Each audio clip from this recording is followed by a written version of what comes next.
Donc, comme je disais, voilà, on va continuer cette planche-là.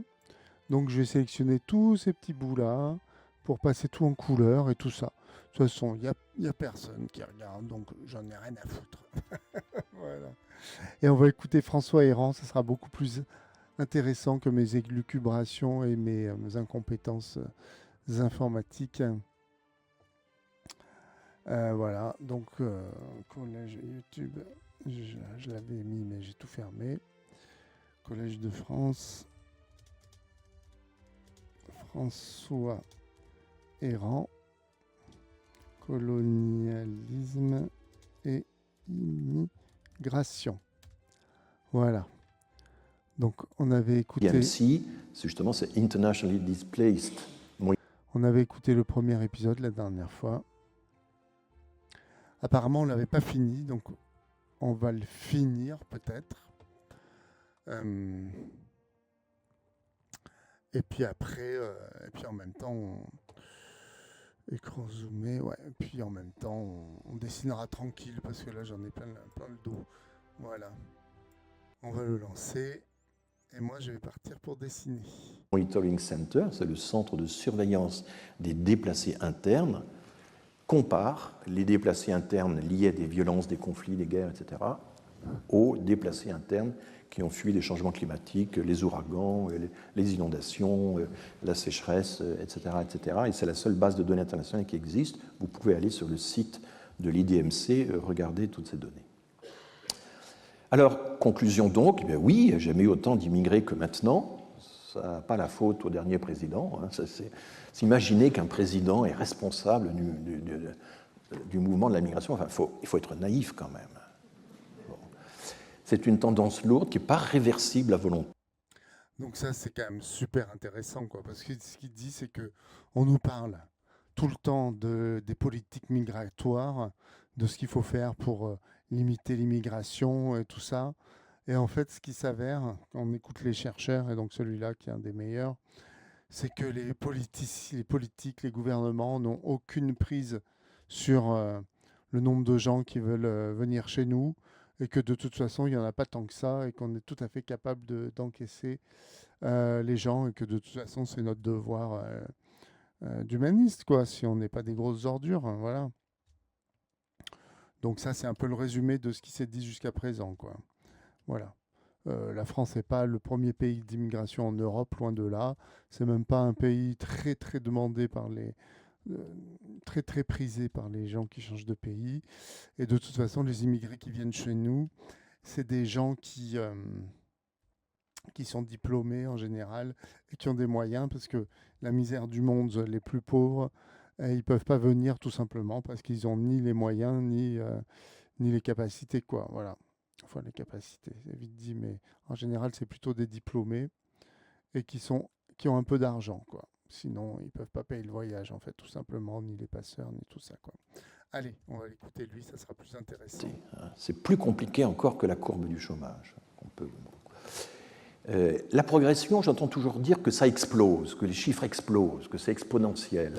Si c'était exponentiel, ce serait multiplié chaque année d'un certain facteur. Ce sont des augmentations linéaires. Bon, ce n'est pas la même chose, je suis désolé, mais quand on dit ça explose, ça monte en flèche, ça... Non. Les mots ont un sens, et voilà, je crois qu'il faut être assez rigoureux dans l'emploi du vocabulaire. Il y a une enquête européenne sur les valeurs qui est faite à peu près tous les 5 ans, et dont la dernière édition vient de paraître aux presses universitaires de Grenoble, sous la direction de Pierre Bréchon, qui est politiste à l'université de Grenoble. Et c'est une enquête qui est très intéressante parce qu'elle est menée dans tous les pays européens, y compris les pays d'Europe de l'Est appartenant à l'Union et les pays d'Europe de l'Est qui n'appartiennent pas à l'Union. Et là, je peux vous dire que les valeurs, le grand clivage des valeurs en Europe, c'est entre l'Est et l'Ouest, hein, ce n'est pas entre le Nord et le Sud. C'est vraiment entre l'Est et l'Ouest. Sur des questions comme le divorce, LGBT, etc. Enfin, il y a des écarts prodigieux entre l'Est et l'Ouest. Bon. Et aussi sur l'immigration. Mais ce qui est intéressant, c'est qu'il y a une question, on demande aux gens, est-ce que pensez-vous que votre pays reçoit plus d'immigrés que les pays voisins, ou compte plus d'immigrés que les pays voisins? Enfin, il y a une question, en gros, qui vise les stocks et une autre qui vise les flux. Et quasiment toutes les opinions publiques des pays européens sont convaincues qu'elles reçoivent plus que leur pays reçoit plus d'immigrés que les pays voisins. Voilà. Bon. Évidemment, la totalisation de tout ça donne un résultat absurde. Alors, il faut... Ils sont tous, on est tous racistes en fait, c'est ça. C'est horrible.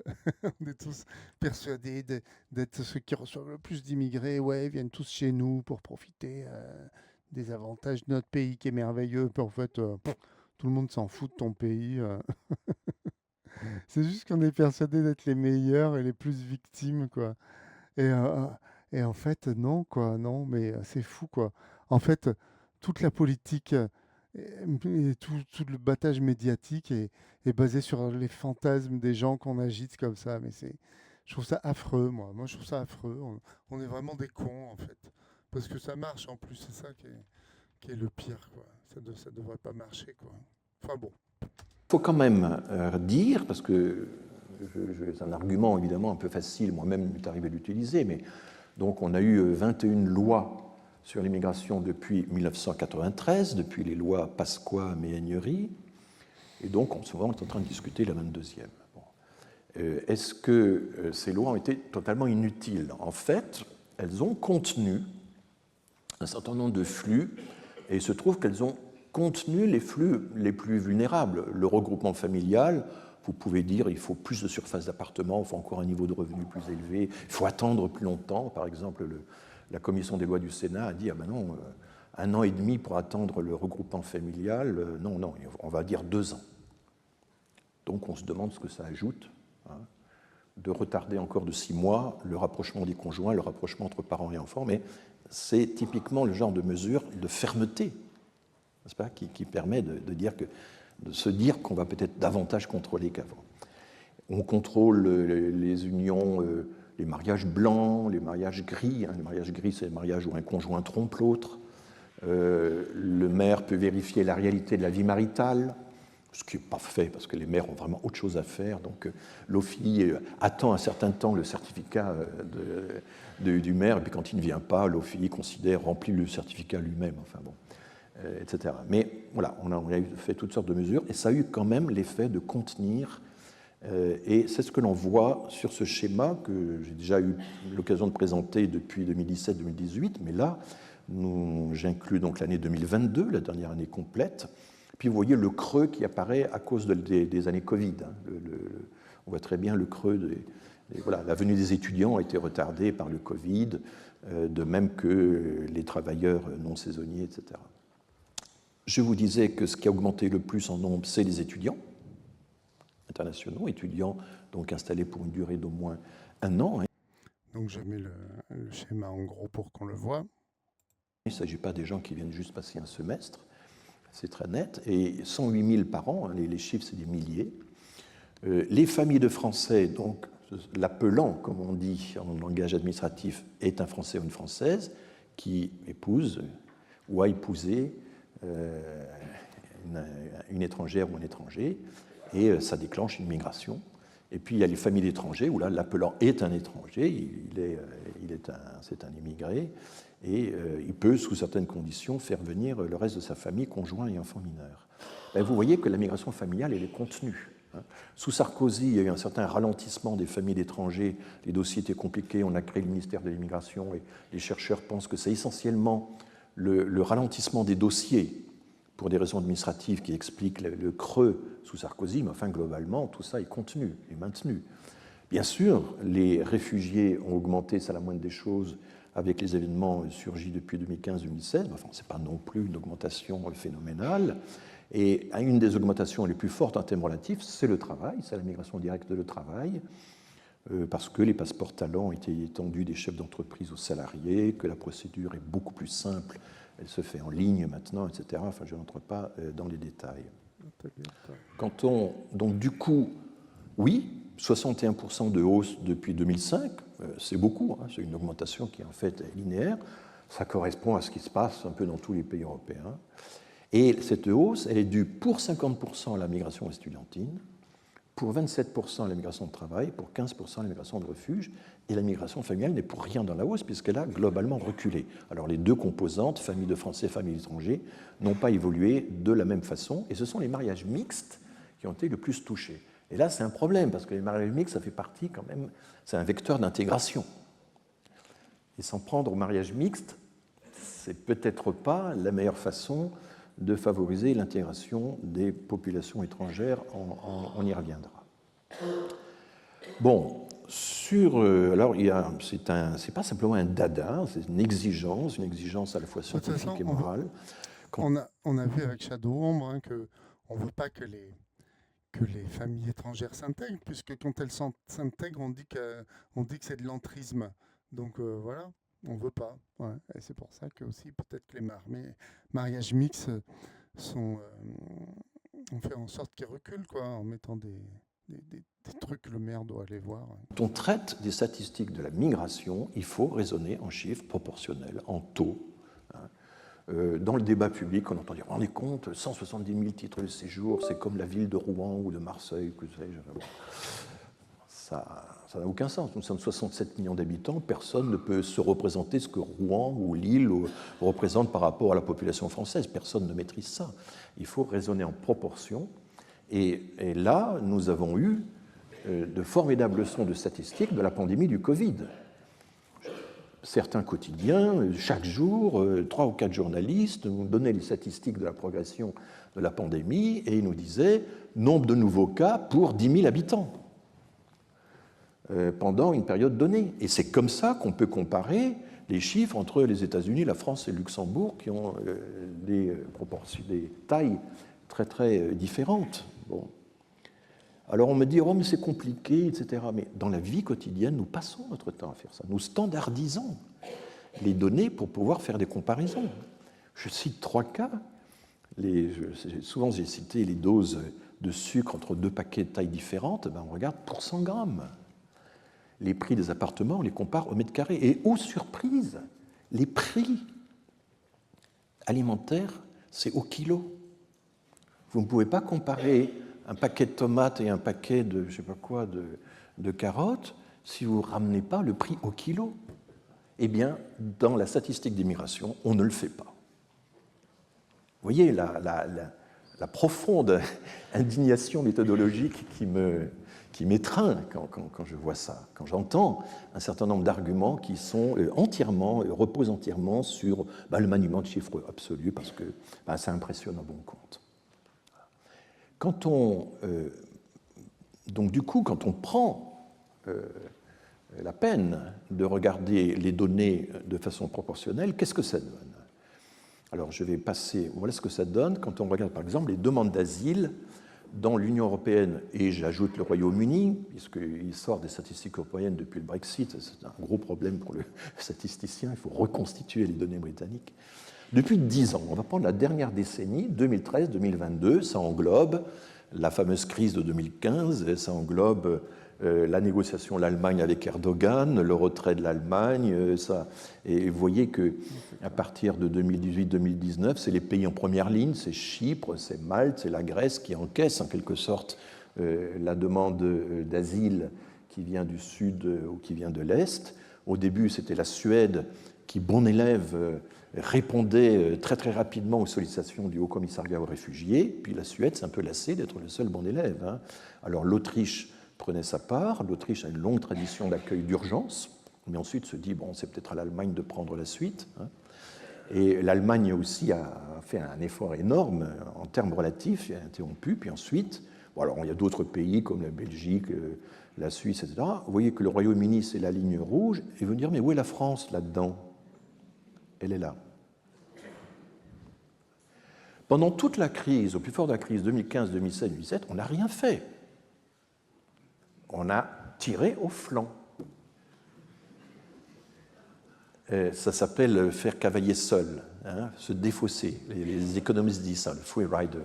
On compte sur les autres pour s'en occuper. C'est ce qu'on a fait.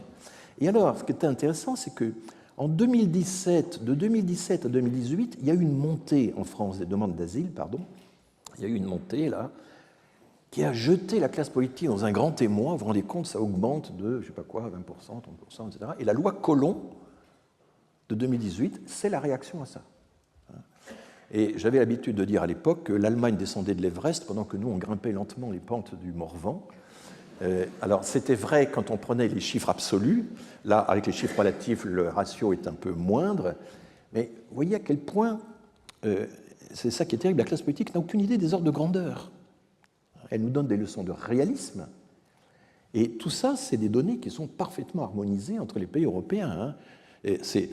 Ce sont des règlements européens votés par le Parlement européen, votés par tous les pays, qui disent, voilà, vous êtes obligés de remettre ces données trimestre après trimestre, année après année, que ce soit les demandes, que ce soit les réponses positives en première instance, en seconde instance, enfin, tout ça est extrêmement normé. Et vous ne pouvez pas faire l'hypothèse que la France est le seul pays qui serait minable dans les statistiques, alors que les autres seraient excellents. Enfin, c'est le résultat des travaux de 27 pays de l'Union européenne, de milliers et de milliers de professionnels. Voilà, enfin, on souffre un peu quand notre honneur professionnel est mis en cause, forcément.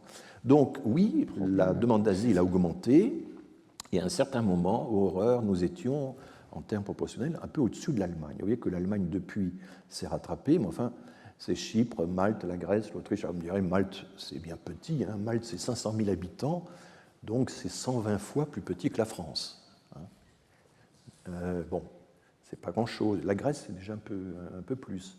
Enfin, la pression, une pression, ça se mesure, c'est un rapport entre un poids et une surface. Hein. Vous ne pouvez pas comparer uniquement les poids sans tenir compte des surfaces sur lesquelles il s'appuie. Voilà, la pression d'un couteau, ce n'est pas la même chose que la pression d'un point sur la même surface.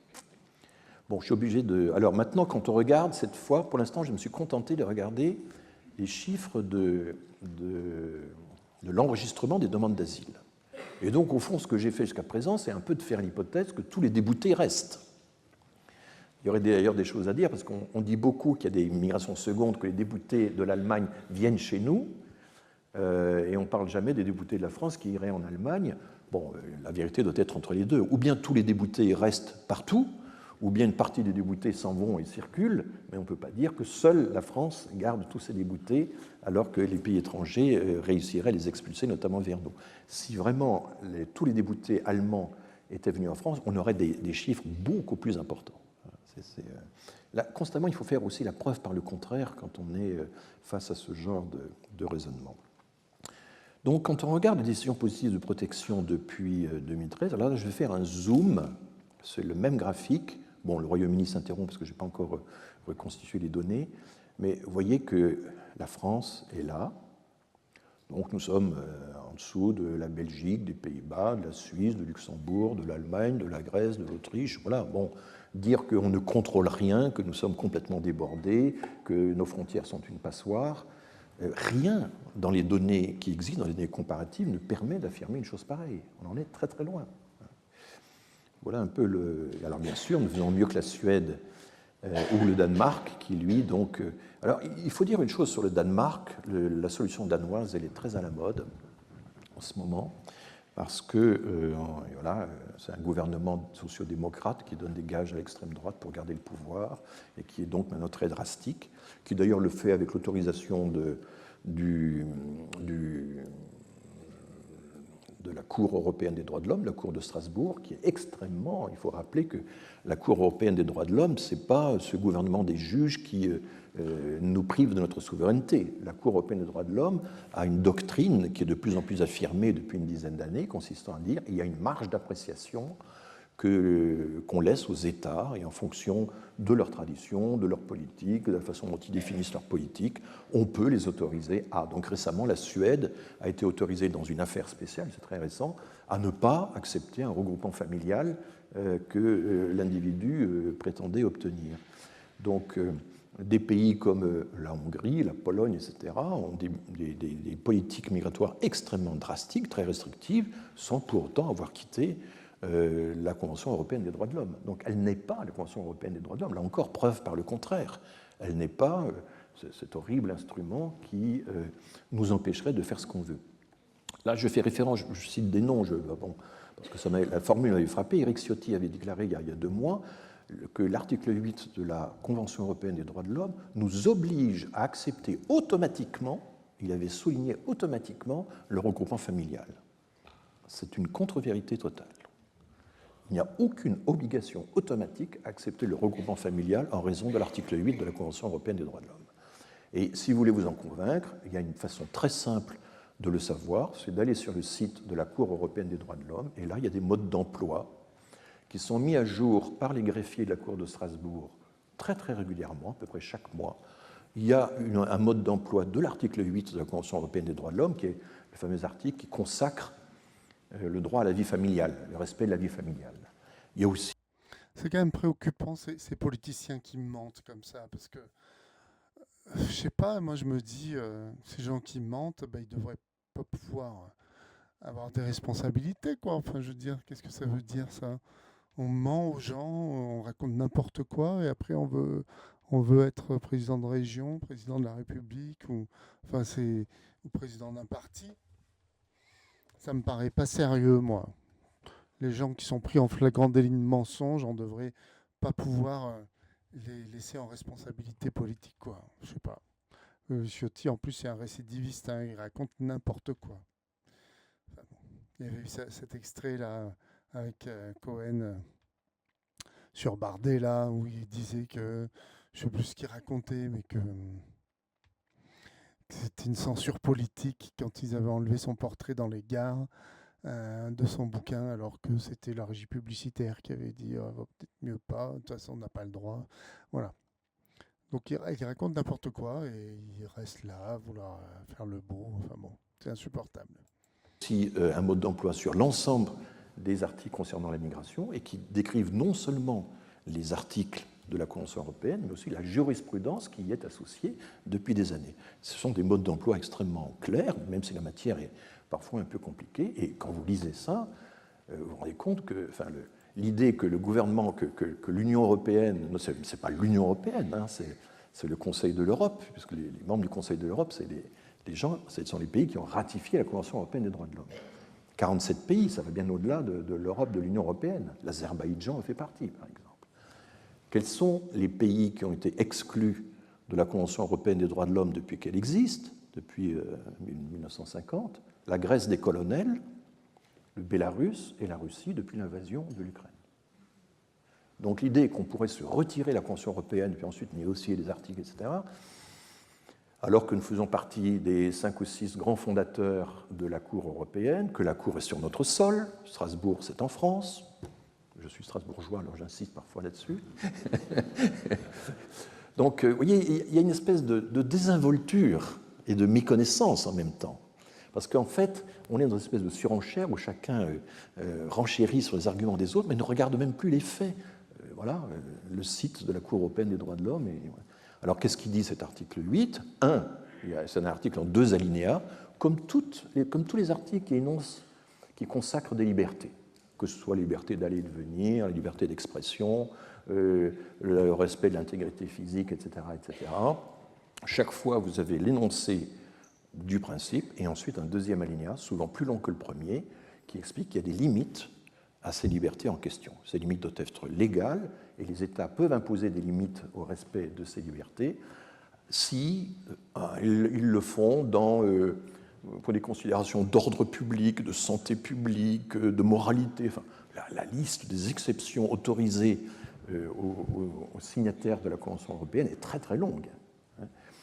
Et la jurisprudence utilise ces dérogations de façon de plus en plus importante. Et ce qui est intéressant, c'est qu'il y a évidemment toute une série de juristes qui sont spécialisés dans la Cour européenne des droits de l'homme, et eux trouvent que la Cour est beaucoup trop laxiste et qu'elle a desserré son niveau de surveillance des libertés fondamentales, alors que dans le discours politique français, on dit exactement l'inverse.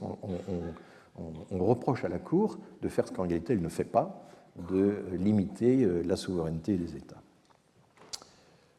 Bon, d'où viennent ces demandes d'asile?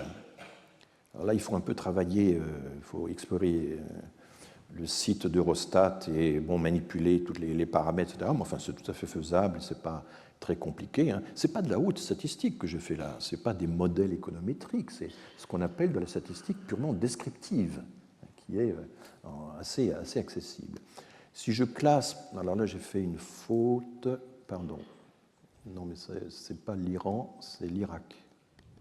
Je ne sais pas si, non, bon, tant pis, je corrigerai plus tard. Donc j'ai classé, Mais attendez, ça va revenir, ça va revenir. Voilà. Non, non, il en faut plus pour m'émouvoir.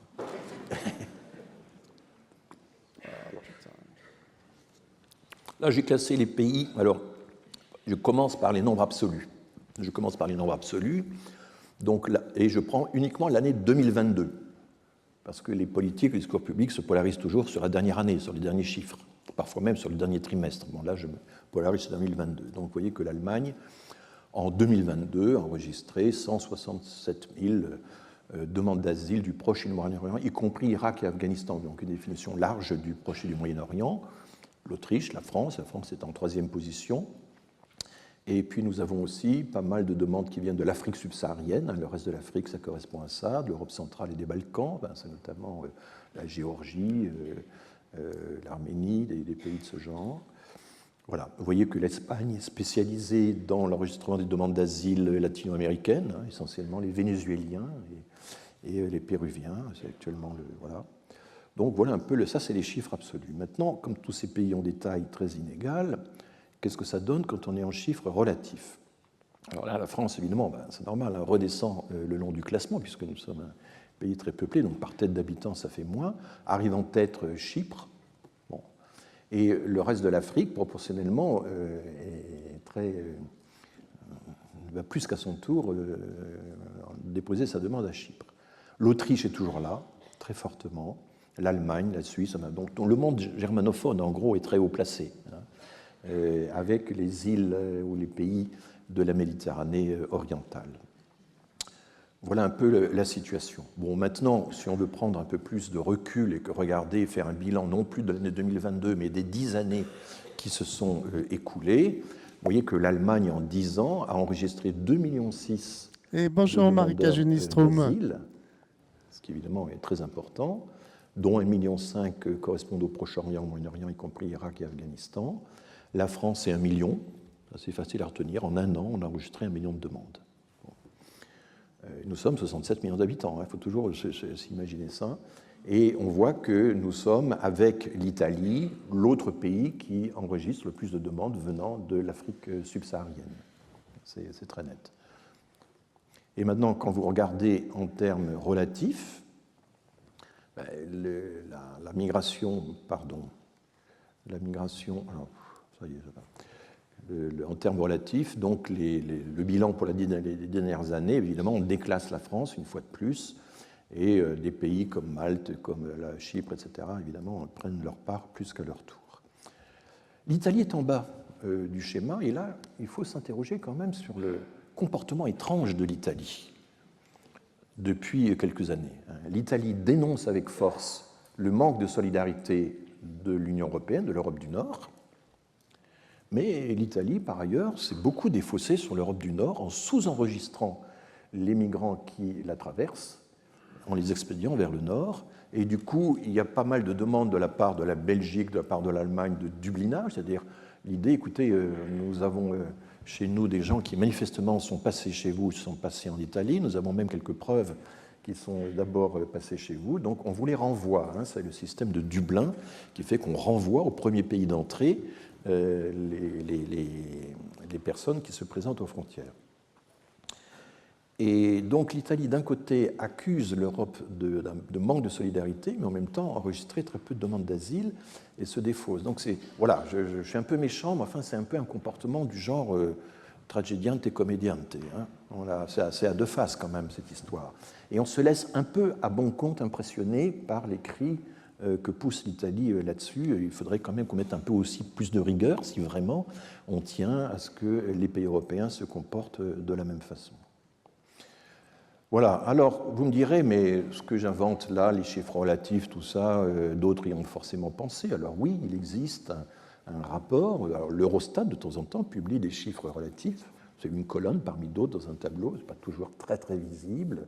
Et puis maintenant, il existe une agence de l'Union européenne pour l'asile depuis peu de temps, qui a son siège à Malte, qui a succédé à ce qu'on appelait l'AESO, l'Agence européenne sur l'asile, et qui est maintenant une agence de plein droit de l'Union européenne, de la Commission européenne. Elle présente des chiffres absolus pendant de nombreuses pages. Il faut attendre la page 91 pour avoir la première apparition de chiffres relatifs sous cette forme-là, sous la forme d'un graphique circulaire. Et là, je suis désolé, mais les infographistes se passionnent pour les chiffres, pour les diagrammes circulaires. C'est pas lisible.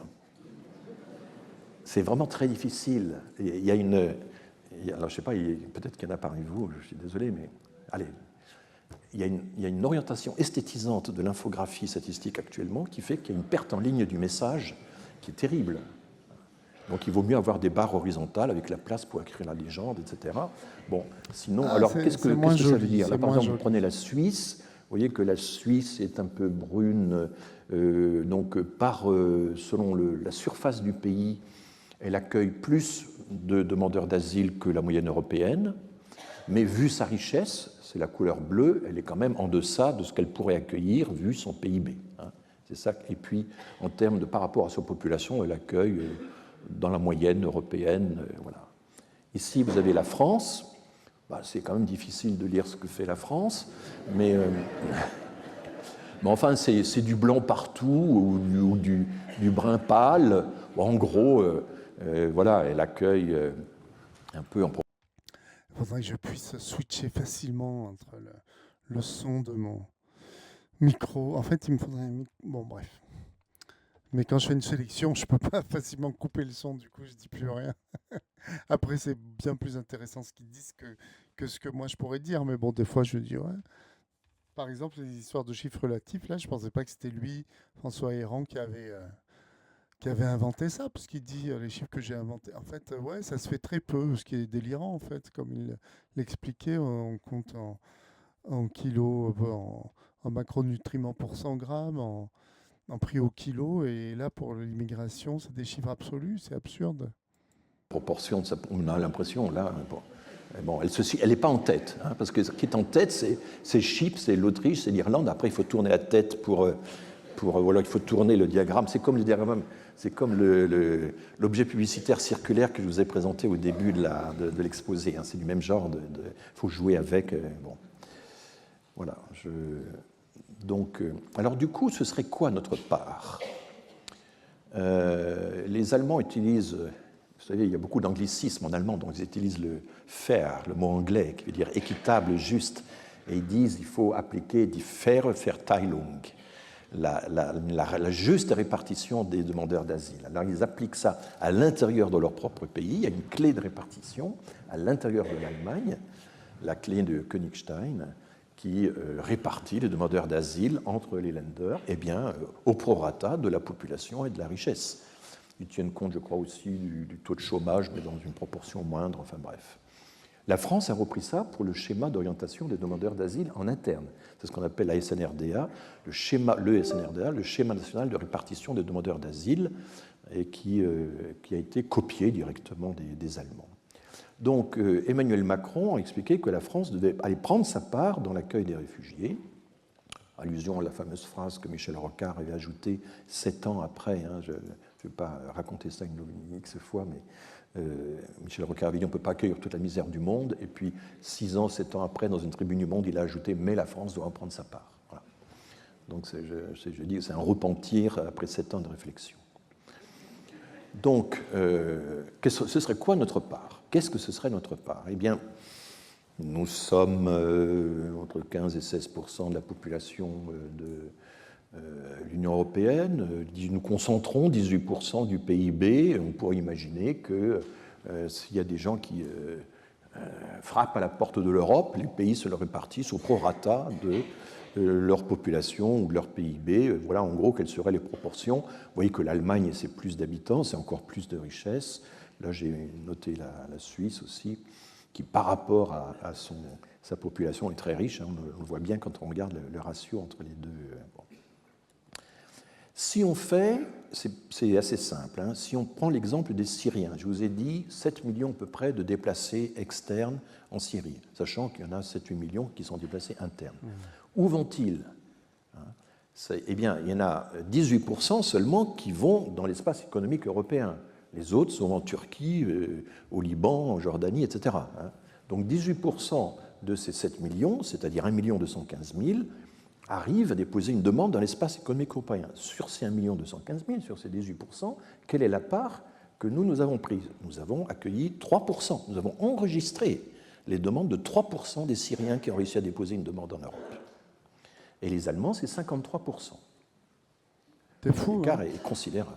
Ouais, Vous refaites le même calcul pour les Irakiens, c'est 3,5 contre 48,3. Les Afghans, là, on a fait un effort. 8,4%, c'est un effort important. Et quand on actualise les chiffres, parce que là j'avais fait le décompte de 2014-2020, quand on regarde 2022 inclus, ben là évidemment, après la chute de Kaboul, la France a fait un effort particulier.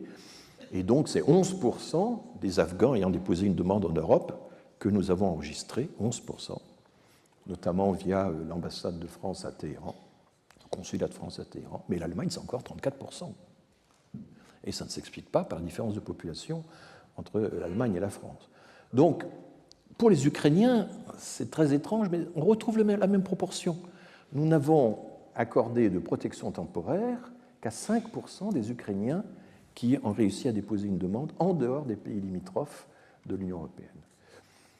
Et donc, du coup, il y a une question, on fait beaucoup moins que notre part, à quoi c'est dû? Alors, là, je prends l'ensemble de l'Europe géographique. Et voilà le début du classement, et voilà la fin du classement. Vous voyez que l'Allemagne, le Luxembourg, l'Autriche, dans toute l'ère germanique est assez concentrée. En foncé, vous avez les pays limitrophes de l'Ukraine. Vous voyez que le pauvre Monténégro, proportionnellement à sa population par milliers d'habitants, a enregistré beaucoup de monde. Et où est la France? Elle est là. Donc on a fait un effort formidable pour les Ukrainiens, mais les Ukrainiens, ils ont été jusqu'à 110 000 l'été 2022, et puis il a fallu renouveler les demandes pour pouvoir bénéficier de l'ADA, parce que sans être demandeurs d'asile, les Ukrainiens avaient droit à l'allocation pour demandeurs d'asile. Vous vous souvenez peut-être de cette particularité. Et du coup, ces 110 000 sont redescendus à 70 000, donc une baisse de 40%, parce que les uns sont retournés en Ukraine, les autres sont allés dans les pays où il y a des diasporas ukrainiennes beaucoup plus importantes que chez nous. Donc il y a, je n'incrimine pas le gouvernement français, mais il y a des préférences aussi qu'ont les migrants. Et ça veut dire que nous ne sommes pas si attractifs que ça. Il y a tout un discours pour dire « Ah, l'ADA, l'allocation pour demandeurs d'asile, vous vous rendez compte, c'est beaucoup trop élevé. Quand on regarde par personne, en fonction des conditions de logement, etc., l'ADA française est supérieure à l'ADA allemande. » Et c'est notamment Dominique Régnier qui a beaucoup insisté là-dessus, Didier Lesky aussi. Nous accumulons tous les dispositifs qui font que nous sommes beaucoup trop attractifs, nous sommes trop généreux, nous versons dans l'humanitaire, nous faisons de la morale au lieu de faire de la politique, et c'est ça qui attire les migrants. Mais si c'était vrai, les Ukrainiens n'auraient pas dû repartir, ils auraient dû rester et venir beaucoup plus qu'à leur tour. Si c'était vrai, si tous ces dispositifs que sont l'AME, l'ADA, l'aide médicale d'État, donc la protection sociale de façon générale, le droit du sol, le logement social qu'on offrirait comme ça très généreusement. Si tout ça était formidablement attractif, ce n'est pas 3 ou 4 fois moins que notre part au prorata de notre poids démographico-économique que nous accueillerons, ce serait beaucoup plus. Et donc, les gens qui disent, vous voyez, on a plein de dispositifs qui sont beaucoup trop attractifs, qui font des comparaisons terme à terme entre un dispositif en France et l'équivalent en Allemagne, supposent que le dispositif en question est intrinsèquement attractif. Mais ce n'est toujours pas une démonstration. S'il vous plaît. Donc, ce n'est toujours pas une démonstration. Et en fait, la seule preuve que nous sommes vraiment attractifs, c'est ce qu'on appelle en économie les préférences révélées. Ce sont les préférences qui... c'est la façon dont les personnes se sont effectivement distribuées, réparties entre les pays au bout de quelques années. Voilà. Là, je prends le PIB, j'ai gardé le même classement des pays, donc c'est un peu étrange, mais vous voyez, la ligne 1, c'est si notre part de l'accueil des demandeurs d'asile correspondait à notre part du PIB européen, on serait tous sur la ligne 1. On n'en est pas là. Vous voyez que la Géorgie, au bas du tableau, a 4 fois plus de demandeurs d'asile enregistrés que sa part du PIB, et la France est là. Voilà. Alors, les gens vont là où les diasporas sont présentes. Il n'y avait que 15 000 Ukrainiens en France avant l'invasion. Il y en avait 135 000 en Allemagne, par exemple, et 107 000 en Espagne. Donc ça joue. Ce sont les diasporas qui ont pris leur part et non pas les États. C'est la formule qui, paraît-il, résume tout ça. Maintenant, quand on regarde le reste des pays européens, le reste du monde, en dehors de la Syrie, de l'Irak, de l'Afghanistan et même de l'Ukraine, il y a d'autres pays qui demandent l'asile. Et là, pour cette partie-là du monde, l'Afrique subsaharienne, l'Afrique, la Corne de l'Afrique, l'Asie, là oui, nous enregistrons 18% des demandes qui viennent, nous enregistrons juste notre part du PIB. Donc nous ne sommes pas follement attractifs, mais nous sommes raisonnablement attractifs si la raison consiste à prendre juste notre part. Voilà, on a un dernier bilan. Je pense qu'on ne va pas pouvoir faire de discussion, ce sera la semaine prochaine. J'en suis désolé. On va y traîner la semaine prochaine la discussion, mais vous pourrez poser des questions éventuellement sur ce que je vous ai dit aujourd'hui. Quand on fait le bilan de 2012 à 2021 pour 10 000 habitants, voilà où se classe la France par rapport à ce qu'ont fait la Suède, l'Allemagne, la Suisse, etc. Pour l'Ukraine, c'est la colonne suivante. Et donc, c'est ce que je vous disais, il y a un démenti à l'appel d'air. L'appel d'air, c'est encore autre chose. Mais enfin, l'idée que notre protection sociale, notre dispositif social attire plus qu'à leur tour excessivement, ça ne marche pas. Ça n'est toujours pas démontré. Et il y a aussi l'argument, mais vous voyez, nous sommes pris dans une compassion humanitaire, nous versons dans l'humanitaire, là où il faudrait de la politique. Alors, la version chic de cet argument, c'est il faut pratiquer l'éthique de responsabilité au lieu de l'éthique de conviction. C'est la version philosophique de il ne faut pas faire de morale, il faut faire de la politique. Mais moi, je réponds très simplement, y compris quand on essaie de juger l'action du pape, par exemple, il fait à la fois de la morale et de la politique. On ne fait pas de la morale quand on ouvre les frontières et de la politique quand on les ferme. Quand on les ferme, on fait, dans les deux cas, à la fois de la morale et de la politique. Et en fait, ce qu'on appelle de la morale, c'est le respect des droits internationaux. Ce n'est pas la charité chrétienne. On peut être mu par la charité chrétienne, mais déjà, le respect des droits internationaux exige qu'on puisse pratiquer la réciprocité des perspectives et faire en sorte que les solutions soient générales. C'est pour ça que la solution danoise n'est pas généralisable. Les Danois se défaussent sur un grand voisin unique, 14 fois plus peuplé, qui s'appelle l'Allemagne. Et c'est parce que l'Allemagne prend les indésirables ou les personnes jugées indésirables par le Danemark que le Danemark peut s'offrir le luxe de sélectionner drastiquement ses migrants, un peu comme le Canada le fait avec les États-Unis. Donc, une solution consistant à exploiter une rampe de situation. J'ai un grand voisin qui va s'en occuper. Le free rider, exactement. Ce n'est pas une solution généralisable. Vous ne pouvez pas généraliser une solution qui a pour principe de reposer sur l'existence d'un grand voisin qui se prendra en charge à votre place les migrants en question.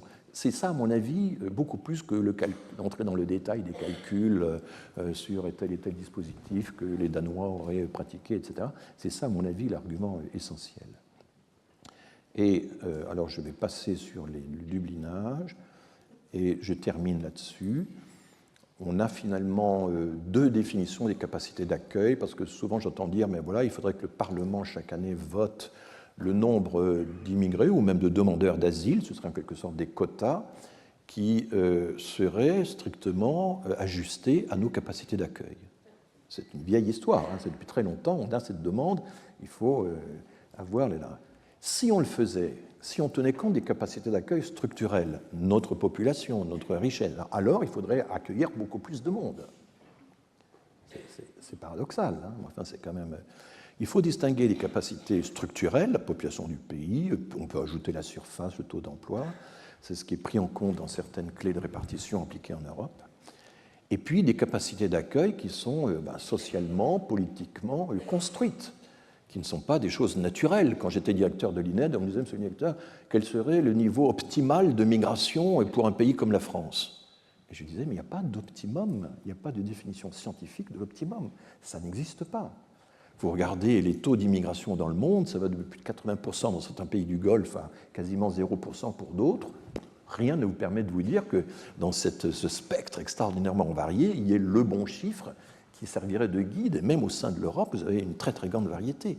Donc, les capacités d'accueil construites, elles sont politiquement construites. C'est la décision de chaque pays, de chaque démocratie, de les définir, et ça implique des quantités de choses. Bien sûr, les législations, bien sûr, les ressources financières humaines affectées au traitement des demandes, et là, l'Italie ou l'Espagne ont affecté très peu de ressources au traitement des demandes d'asile, parce que pendant longtemps, c'était des pays qui étaient des pays d'émigration et qui ne traitaient pas la demande d'asile. Il y a aussi le manque de tradition administrative qui existe. Il y a bien sûr le nombre de places d'hébergement. Il y a l'organisation du marché du travail plus ou moins tolérante vis-à-vis du travail au noir. Enfin, ça varie beaucoup d'un pays à l'autre. Il y a le recours au contrôle externalisé des frontières pour faire en sorte que les gens ne puissent même pas venir sur le territoire pour déposer leurs demandes.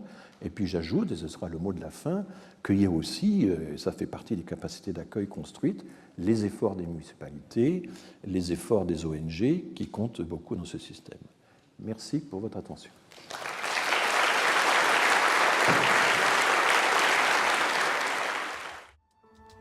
Bon, je sais pas ce que je fais là, si j'en mets une autre. En tout cas, je trouve formidable hein, ce conférencier, enfin ce chercheur, François Héran. Moi, je trouve ça vraiment, alors pour le coup, émancipateur, c'est-à-dire que ça nous émancipe de tout ce qu'on entend à longueur de journée à la radio, à la télé, de ce que racontent les hommes politiques qu'on entend, hein, Retailleau, Darmanin, Ciotti, Wauquiez, tous ces gens-là, Le Pen évidemment, qui racontent n'importe quoi sur des sujets. Je ne sais pas s'ils les connaissent pas en fait. Je ne sais pas s'ils les connaissent et qui mentent sciemment ou si juste ils donnent leur avis de ce qu'ils ont dans la tête, de ce qui les arrange. Je ne sais pas. Est-ce qu'ils manipulent Oui, ça, je pense qu'ils essaient de manipuler les gens, ça se voit, mais est-ce qu'ils y croient vraiment ou est-ce qu'ils connaissent quand même les chiffres des chercheurs et qui décident de ne pas en tenir compte ou de dire le contraire parce qu'ils pensent que c'est ce que veulent entendre les gens, leur électorat? Je sais pas, mais moi je trouve ça grave, quoi. Hein. Enfin, autant c'est vrai que l'esprit critique, bon, bah, dans le domaine des pseudosciences ou des pseudomédecines, c'est important aussi, hein, surtout les pseudomédecines. Pseudosciences, on s'en fiche un peu. Enfin, ça dépend si c'est pour dire qu'il n'y a pas de changement climatique, c'est embêtant, mais sur ces questions-là d'immigration, des questions humaines, quoi, où il y a des tas de gens, des familles, qui sont suspendus à des décisions politiques et les politiques font n'importe quoi, disent n'importe quoi pour des problèmes électoraux parce qu'ils pensent que les gens sont racistes et ou alors que c'est plus facile d'être raciste pour gagner parce que c'est plus spectaculaire, c'est plus facile de faire peur aux gens pour les manipuler. J'y reviens, hein, je suis désolé, mais eh ben, je trouve ça vraiment désolant. Enfin, c'est l'inverse de ce que devrait être la politique, quoi. C'est lamentable, quoi. On a une classe politique lamentable. On a une classe politique minable, indigne, en fait. Indigne d'être là où ils sont, quoi. Les gens qui nous dirigent, je pense même à Emmanuel Macron, parce que pour laisser un gars comme Retailleau devenir ministre de l'Intérieur, bah, c'est minable, ou un gars comme Bayrou qui reprend les termes de submersion migratoire, alors qu'on voit que c'est faux, c'est un mensonge, c'est pas vrai, quoi. Ils racontent n'importe quoi et ils font le malheur de populations entières et puis même des Français parce que c'est nul pour un pays d'avoir peur du reste du monde comme ça en disant ah, ils veulent venir chez nous, ils veulent manger notre pain. Enfin, c'est minable comme comportement. Alors qu'en plus, c'est pas vrai, quoi. Eh ben, oui, je suis un peu en colère, quoi. Voilà. Je suis un peu en colère. Quand on entend ce que disent les chercheurs et qui est diamétralement opposé à ce que nous bassinent à longueur de temps tous ces fachos, enfin, faut pas dire fachos, mais bon, tous ces gens d'extrême droite, quoi. Voilà, qui même pas manipulent la vérité, mais qui racontent n'importe quoi, simplement. Manipuler la vérité, c'est même un peu trop sophistiqué pour eux. Les gens disent n'importe quoi, et bah voilà, ça m'énerve. Voilà, je suis énervé. Alors, pas à cause de François Héran, au contraire, hein, lui, c'est vraiment le brave homme de l'histoire, mais Voilà, Otaïo, les trucs sur les frères musulmans dont Shadow nous a expliqué que c'était faux, quoi, c'était en fait c'était n'importe quoi. Les frères musulmans et un mouvement moribond. J'ai entendu ailleurs. Hein, enfin, il y avait une émission de Rhinocéros là sur le sujet qui est sortie il y a 2 jours. Il disait pareil. Donc tous ces gens mentent pour manipuler, pour faire peur aux gens, et puis parce qu'ils sont racistes, voilà. Et ils se disent, bah, les gens doivent être racistes aussi, puisque moi je le suis. Donc on va leur raconter ce qu'ils ont envie d'entendre en tant que racistes. Et puis ça va leur faire peur. Et puis du coup, ils vont voter pour nous, voilà. Et ben c'est minable, voilà. Wauquiez, Ciotti, Darmanin, Retailleau, vous êtes minables, vous êtes minables. Vous êtes des menteurs et vous êtes des petits manipulateurs des peurs des gens pour votre petit intérêt personnel là, et ben ça m'énerve. Voilà. Voilà. Bon, allez, on va passer à une autre conférence. On va passer à la suite parce que c'était vraiment très très intéressant.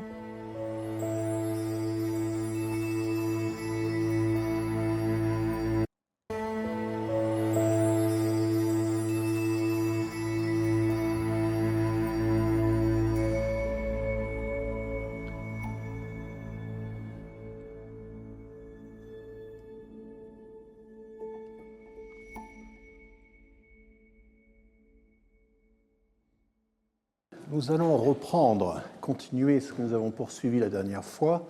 Je vous avais présenté quelques éléments de bibliographie et j'ai oublié un peu, parce que je le connais trop bien et que vous pouvez également assister à ces cours, il y a quand même un auteur essentiel dans cette affaire, c'est Henri Laurens. Donc, mon collègue ici, professeur de longue date au Collège de France. Et c'est intéressant de signaler que les orientalistes sont un petit peu à part des historiens de la colonisation ou des empires. Disons que ces derniers tendent à oublier qu'il existe des orientalistes de très haut niveau qui ont abordé les mêmes questions qu'eux, parfois avec plus de culture, de pénétration. Et je crois qu'en réalité, sur l'histoire longue de la colonisation, il y a beaucoup à apprendre dans l'œuvre d'Henri Laurens. Notamment, il souligne à plusieurs reprises par l'exploitation des archives diplomatiques, notamment, puisque vous savez que les affaires étrangères, il y a une quinzaine d'années, ont rapatrié peu à peu de tous leurs centres, de tout leur consulat, ont rapatrié les archives et les ont concentrées à Nantes. Et l'exploitation des archives des affaires étrangères à Nantes, ça a donné, c'est d'une richesse extraordinaire et c'est encore loin d'être fini. Et c'est un des apports d'Henri Laurens d'avoir mobilisé de jeunes équipes sur l'exploitation de ces archives. Et on découvre que les gouvernements français sont extrêmement préoccupés par toute la contagion des idées qui peut survenir entre le Machrek et le Maghreb, entre l'Orient et le Maghreb, et la peur que des idées de subversion puissent se propager depuis la Mecque, ou depuis la Syrie, ou depuis Bagdad, jusqu'en Algérie. Ça existait déjà au XIXe siècle, ce n'est pas quelque chose de récent. Mais bon, ce n'est pas uniquement sur ce point-là que vous trouverez des développements tout à fait passionnants chez Laurens. Il y a aussi le fait... Alors, j'aimerais bien que les téléphones portables soient neutralisés. Je crois que normalement, vous avez une injonction pour le faire, il me semblait. Moi, je ne la vois pas, mais bon. Donc, s'il vous plaît, il faut prendre cette injonction au sérieux parce que, voilà. Mais je poursuis.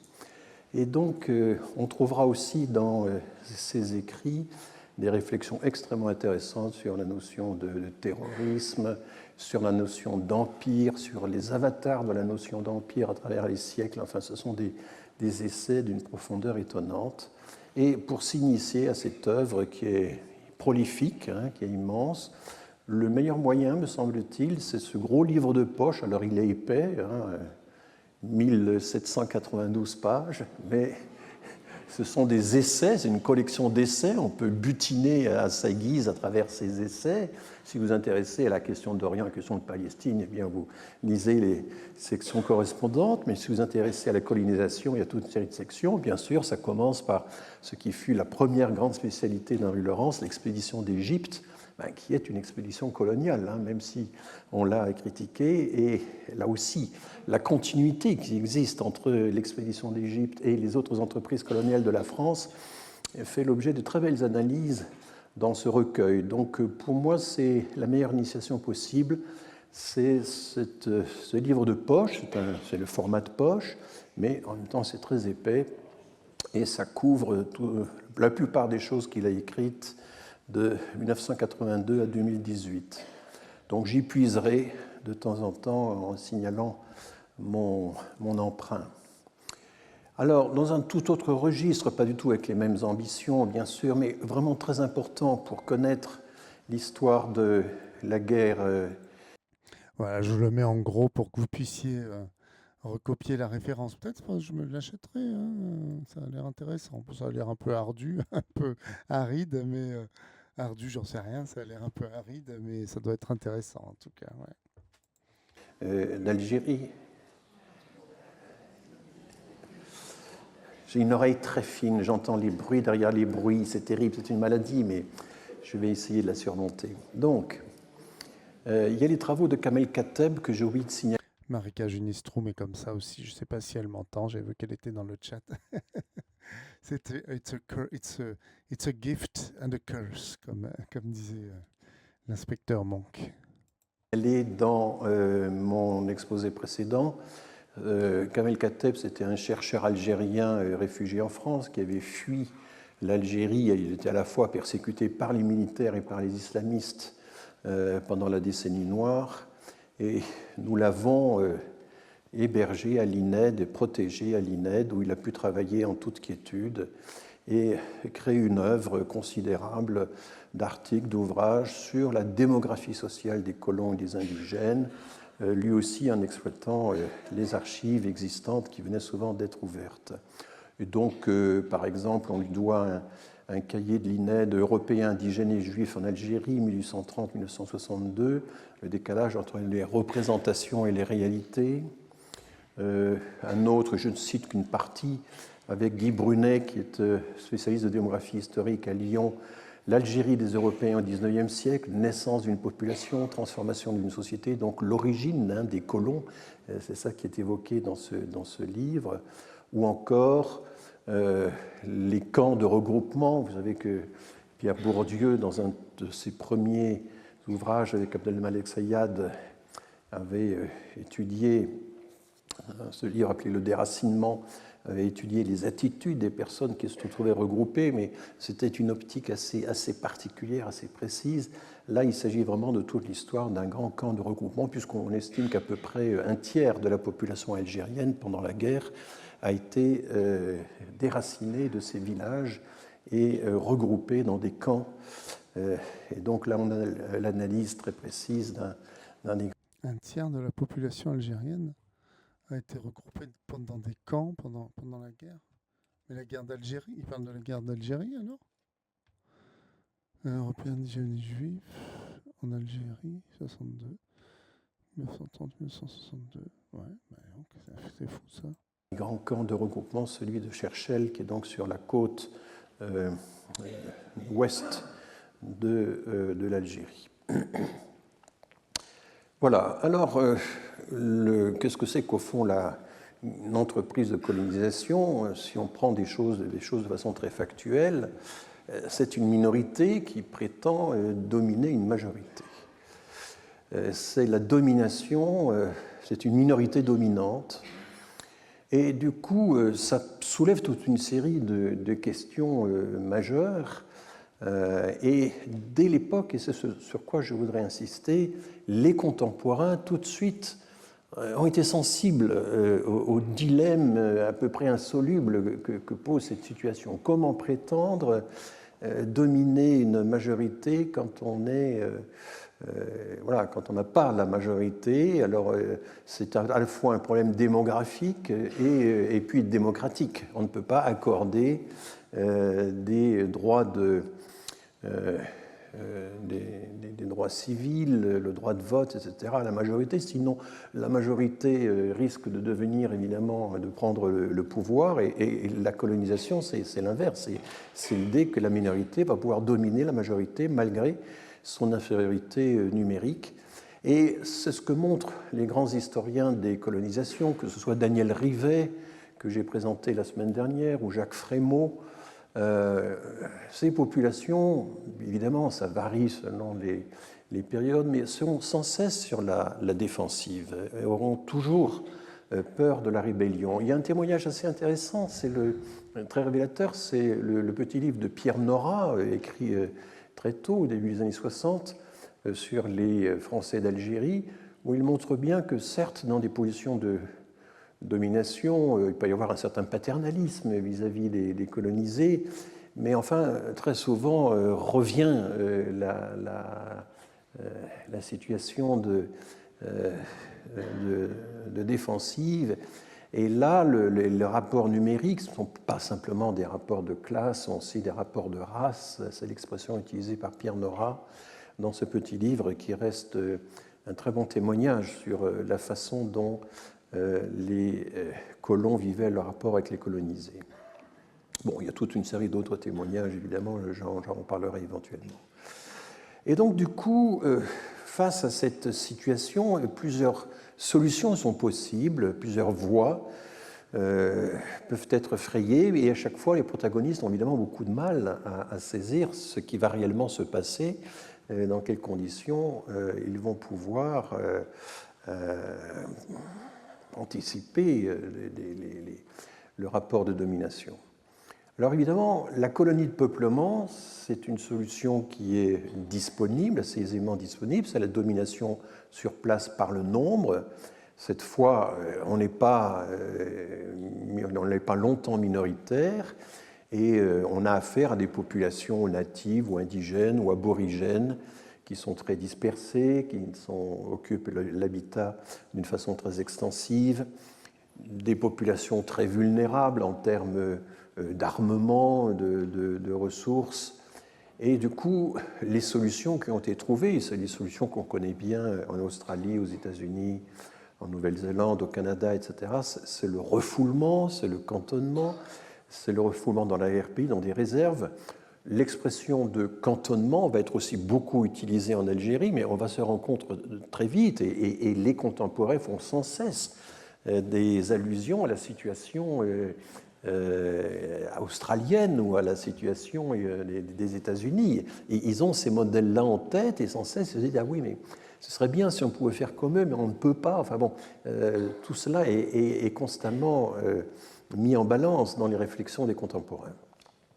Donc le refoulement dans des réserves, bien sûr l'extermination, qui est très directement évoquée, justifiée par toute une série d'auteurs, mais ce n'est pas nécessairement le point de vue dominant parce que règne au départ, d'abord on découvre les effets du choc microbien et on le constate également en Algérie. Il y a eu un choc microbien également qui a été assez défavorable aux populations, mais pas dans les mêmes proportions que ce qu'on a pu observer dans le Nouveau Monde avec les Incas, les Aztèques, sans parler des populations des Caraïbes qui elles ont été totalement éliminées.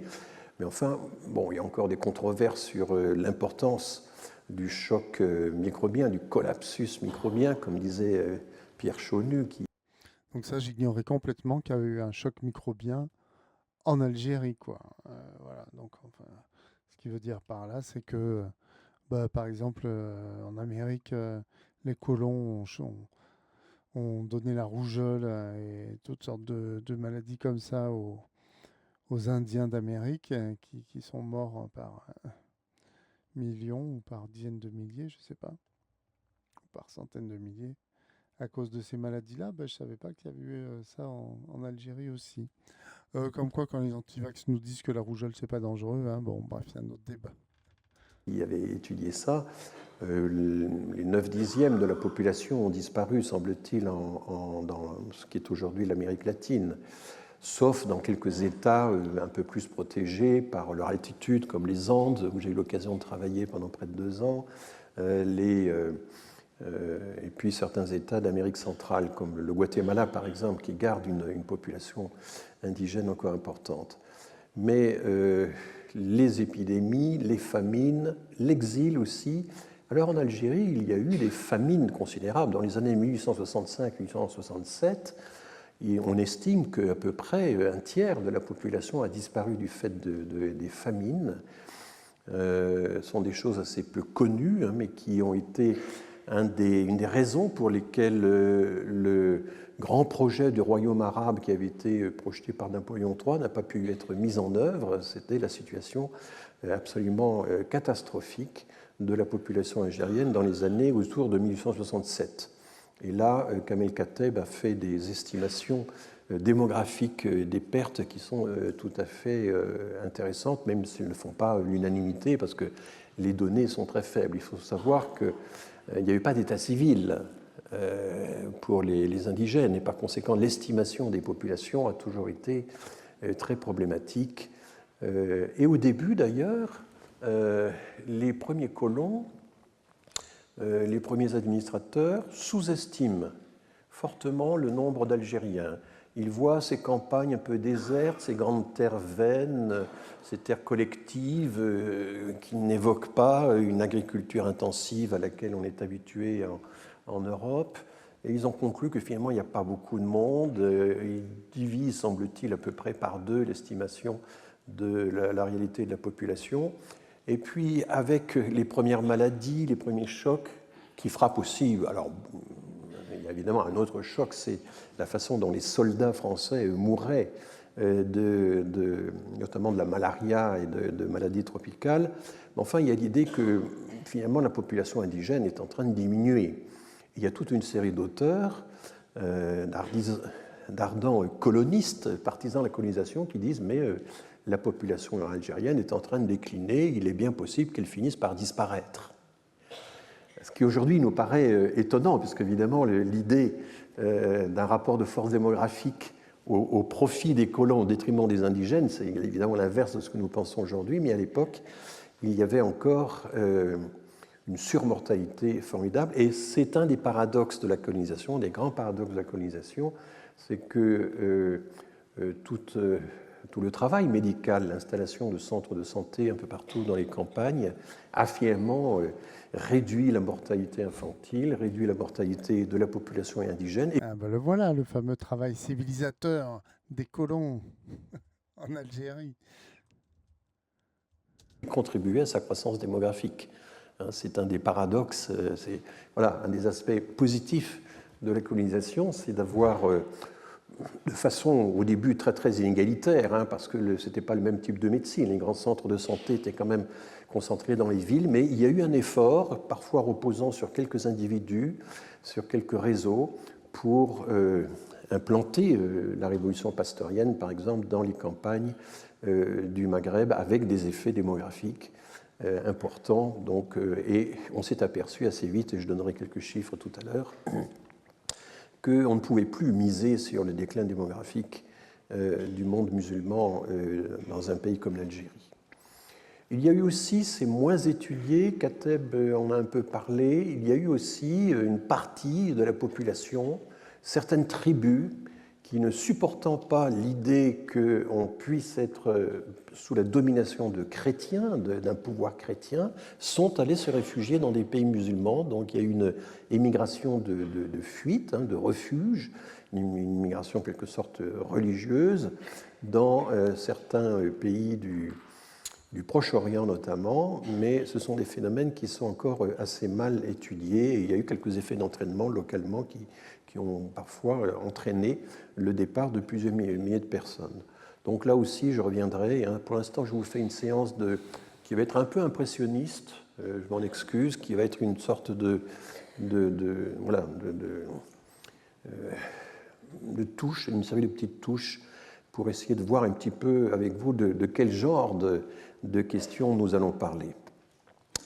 Alors, la deuxième voie, c'est au fond une domination beaucoup plus distante, et ça va être la voie des colonies d'exploitation. Les colonies d'exploitation, ce sera essentiellement l'Afrique occidentale française, l'Afrique orientale française. Donc l'Afrique occidentale française, c'est toute la côte, c'est le Sénégal et les possessions, la Côte d'Ivoire, etc.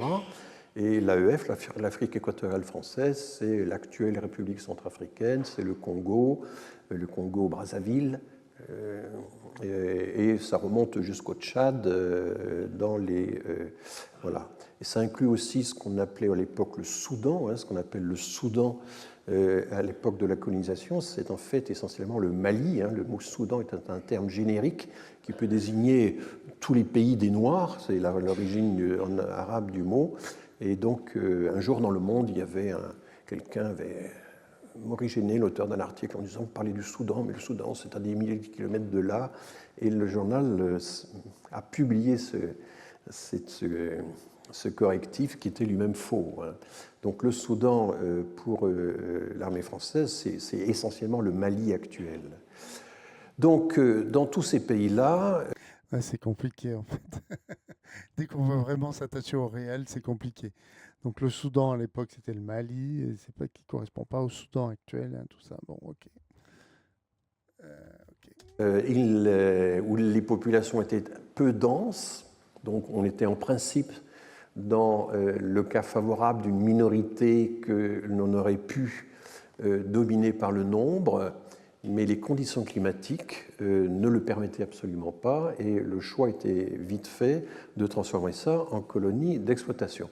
C'est essentiellement sous l'influence de Paul Leroy-Beaulieu, l'économiste de Sciences Po dont je vous parlerai tout à l'heure, mais qui a été professeur ici au Collège de France, qui était donc un homme très très libéral, très anti-État, grand partisan de la colonisation, mais de la colonisation privée, par des forces privées, alors qu'auparavant, tous les économistes libéraux étaient essentiellement opposés à la colonisation par principe, trouvant qu'elle était beaucoup trop coûteuse, pas assez rentable, etc.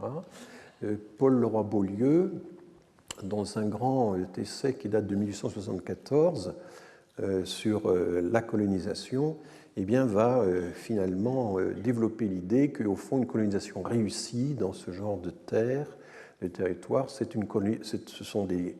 ne peut marcher qu'avec des concessions à des sociétés privées. Ce sont ces concessions à ces sociétés privées qui vont coloniser essentiellement donc l'Afrique équatoriale française, avec des conséquences assez dramatiques, parce qu'en fait, ça va se traduire par une extraordinaire contrainte sur les populations, bien plus forte encore que celle qu'on a pu observer en Algérie, un système de réquisition systématique. Il y a aussi ce qu'on appelle le code de l'indigénat, mais ça j'en reparlerai, il existe partout, y compris en Algérie, y compris en Indochine. C'est même en Indochine qu'il a d'abord été expérimenté pour la première fois, mais c'est un code de l'indigénat qui... Le code de l'indigénat, c'est l'idée que les populations ne sont pas justiciables des tribunaux ordinaires. Ce sont les administrateurs locaux qui ont tout pouvoir de mettre des amendes, d'emprisonner, de décider des corvées, des réquisitions, etc.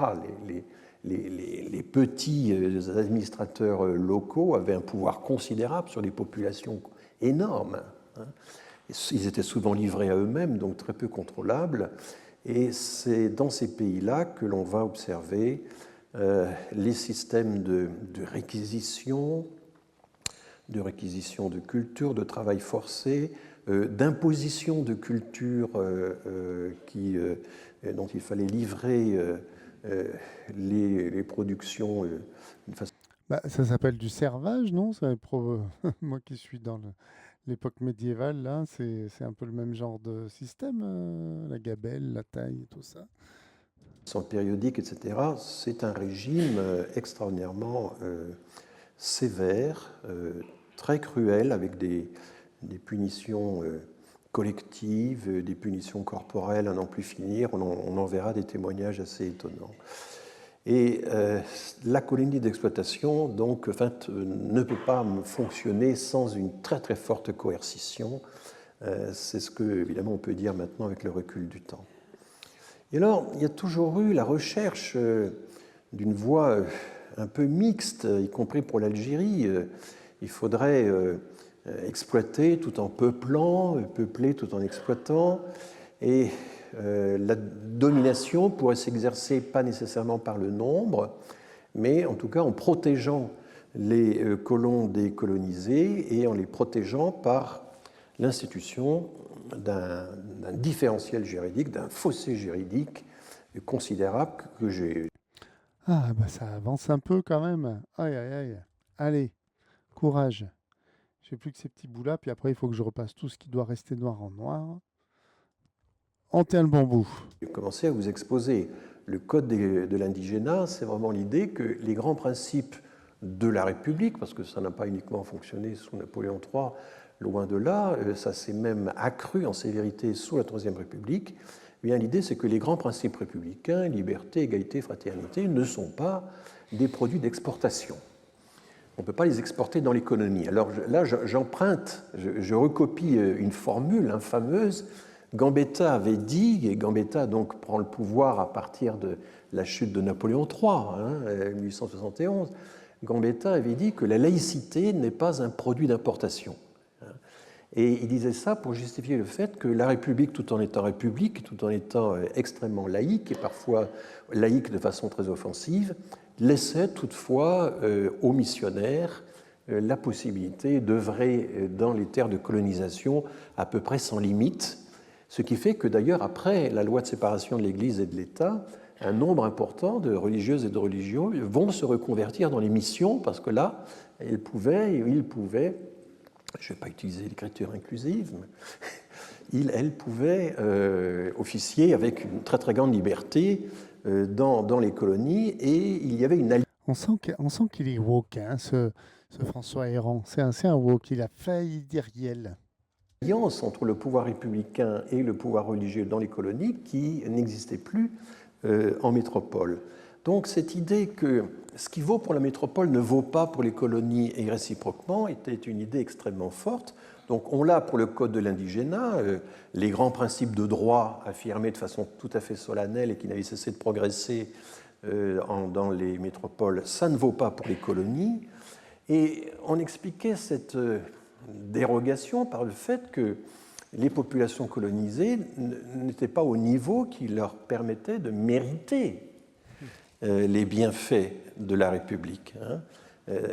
L'égalité des droits dans le système républicain, c'est pour ça que c'est difficile à accepter aujourd'hui, mais la République a été raciste. Enfin, il y a eu un racisme républicain tout à fait officiel, mais qui reposait sur l'idée que les grands principes républicains, pour être appliqués, nécessitaient des populations qui soient déjà au niveau. Le problème se rencontre dès les débuts de la Révolution française, puisque dès les débuts de la Révolution française, le droit de vote est interdit à toute une série de catégories de la population, les femmes d'abord, et vous savez que ça va durer très longtemps jusqu'en 1945, parce que les femmes n'étaient pas suffisamment autonomes et indépendantes pour pouvoir accéder à la liberté républicaine et à l'exercice de la citoyenneté. Mais il y avait aussi les domestiques.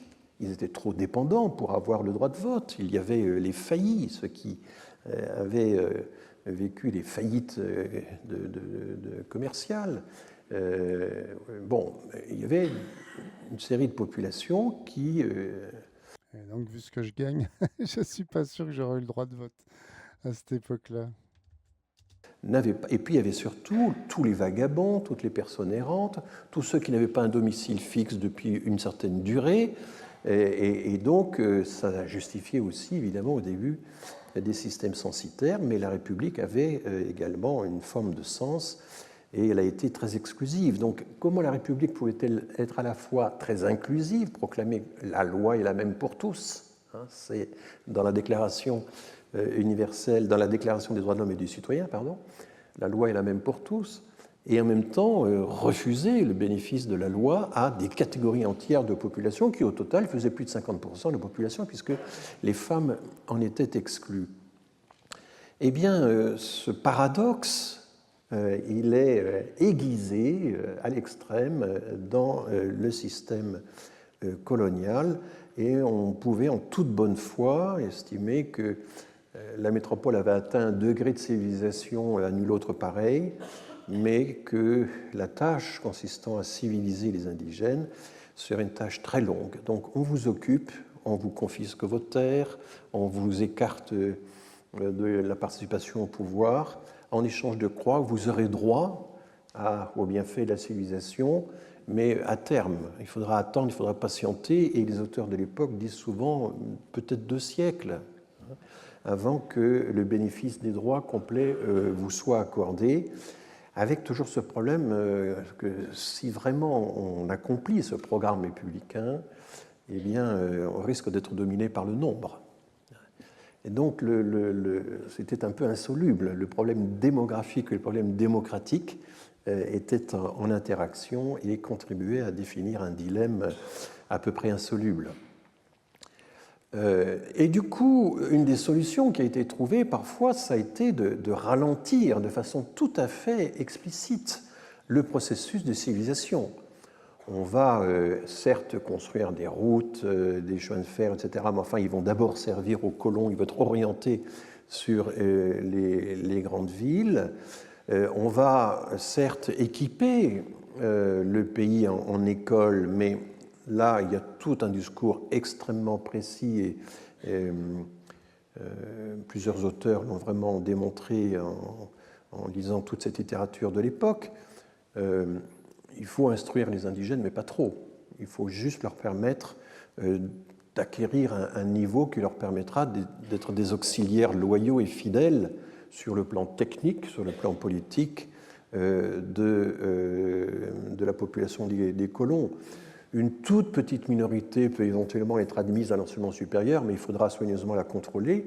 Et ce problème n'est pas d'ailleurs un problème spécifique à la colonisation. Il faut bien comprendre que pendant tout le XIXe siècle, avant que s'instaure l'idée d'une école gratuite et obligatoire, qui sera très longue à mettre en œuvre, je rappelle que les lycées publics étaient encore payants dans les années 30. La fraction de la population qui avait accès au baccalauréat dans les années 30 était minime. C'était 10% de la population. C'est pour ça que les souvenirs de l'époque, il faut toujours les remettre dans le contexte. Les instituteurs avaient à l'époque la possibilité de jeter leur dévolu sur un élève ou deux. Ils avaient le temps et c'était des minorités déjà très sélectionnées. Aujourd'hui, c'est plus possible. Ça devient extrêmement difficile. Bon, je referme la parenthèse. Donc, il y avait à l'époque, quand on regarde les taux de scolarisation, là aussi je vous donnerai des chiffres, les taux de scolarisation avant la Seconde Guerre mondiale ont été très très faibles dans tous les pays colonisés. Ils ont grimpé essentiellement après la Seconde Guerre mondiale, avec cet effet d'optique qui est assez particulier, c'est que les écoles étaient très concentrées dans les villes, alors que la population musulmane, en Algérie par exemple, était très concentrée dans le monde rural. À 80%, ils vivaient dans le monde rural. Donc la partie des jeunes musulmans, des enfants musulmans que l'on voyait, que l'on pouvait côtoyer dans les écoles urbaines, c'était une partie très sélectionnée. Et donc, c'est une expérience courante des anciens colons, aujourd'hui rapatriés, d'avoir eu en classe des camarades qui étaient musulmans, qui étaient arabes et avec qui l'entente était tout à fait possible, avec qui les rapports étaient excellents. Mais c'était une minorité. L'immense masse de la population musulmane se retrouvait dans des écoles rurales, souvent vouées à des écoles coraniques, et n'avaient pas accès à l'éducation. Donc là, il y a des illusions d'optique qui sont liées à des effets de structure, d'une très très inégale répartition des écoles et des publics selon qu'on était dans le monde rural ou dans le monde urbain. Bon, un des grands problèmes fondamentaux, c'est que très tôt, la métropole a imposé aux colonies ou a toléré l'existence des colonies à condition d'observer ce qu'on a appelé le pacte colonial. Le pacte colonial, ça consiste en dire la colonie doit vivre, mais par ses propres moyens. Il n'est pas question qu'elle soit à la charge du budget de la métropole. Alors, nous verrons ceci en détail, notamment dans les séminaires, quand nous recevrons Denis Cognot, qui vient de publier il y a quelques mois un livre qui s'appelle « Un empire à bon marché », une formule qu'on trouve déjà chez Henri Laurence, par exemple.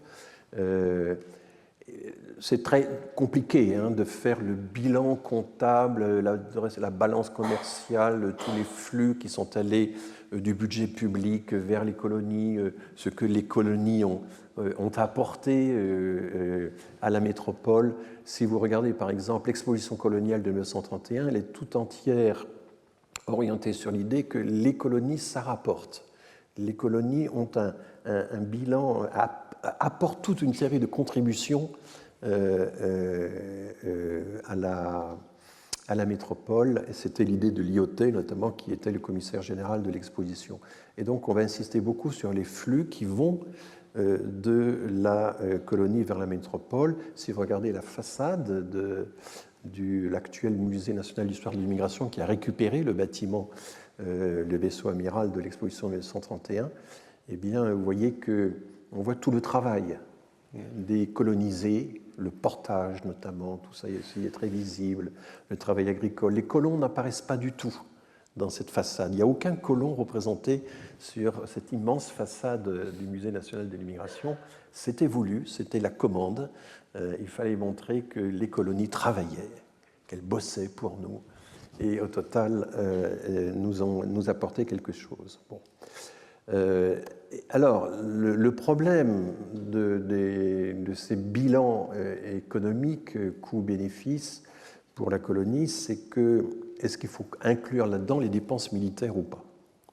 Si vous incluez les dépenses militaires, si vous incluez le fait que souvent tout un artisanat local, tout un commerce local vivait essentiellement parce qu'il fallait nourrir et loger les militaires, eh bien évidemment ça fausse complètement les calculs. Et donc une colonie n'est pas indépendante si elle vit essentiellement par le marché qui est lié à la présence des militaires. Ces militaires ont été très nombreux.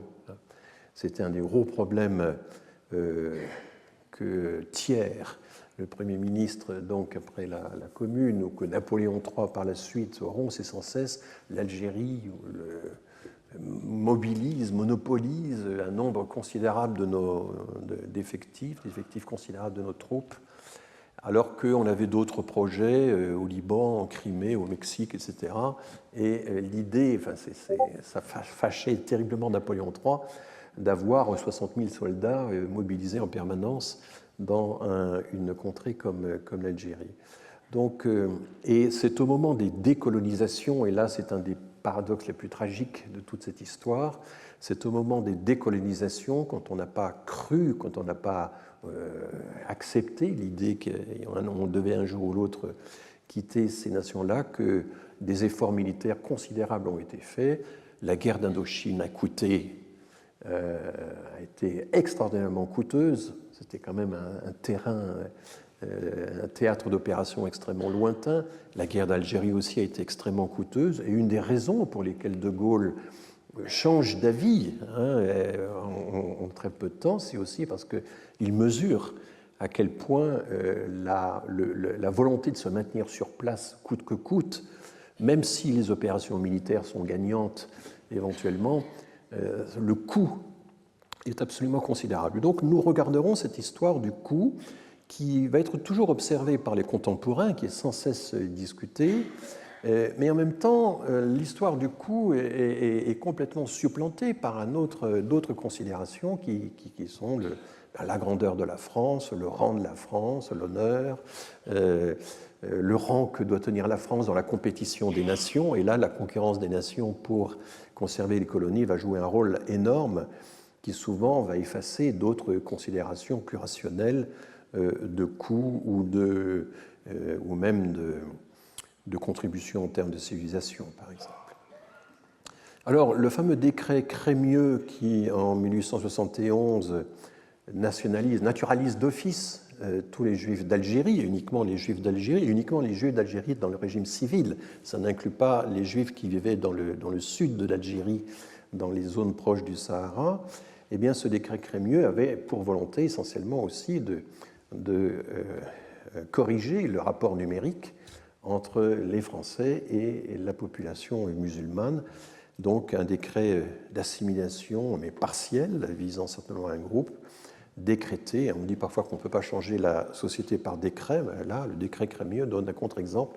Oui, on a quand même changé le sort de ces personnes par décret d'une façon assez étonnante, assez radicale. Voici le décret Crémieux. C'est un des décrets les plus courts de l'histoire. Et il est signé Adolphe Crémieux, Léon Gambetta et deux autres. c'est juste le 24 octobre 1870 à Tours, parce que c'est là qu'est installé le gouvernement provisoire après la défaite de Sedan, après la chute de l'Empire. Et donc, voilà, le gouvernement de la défense nationale décrète les Israélites indigènes des départements de l'Algérie sont déclarés citoyens français.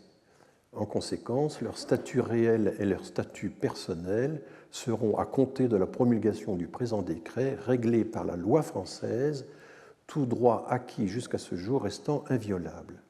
Et donc, toute disposition législative, tout senatus consulte, et senatus consulte, c'était les décrets de Napoléon III, décrets, règlements ou ordonnances contraires sont abolis.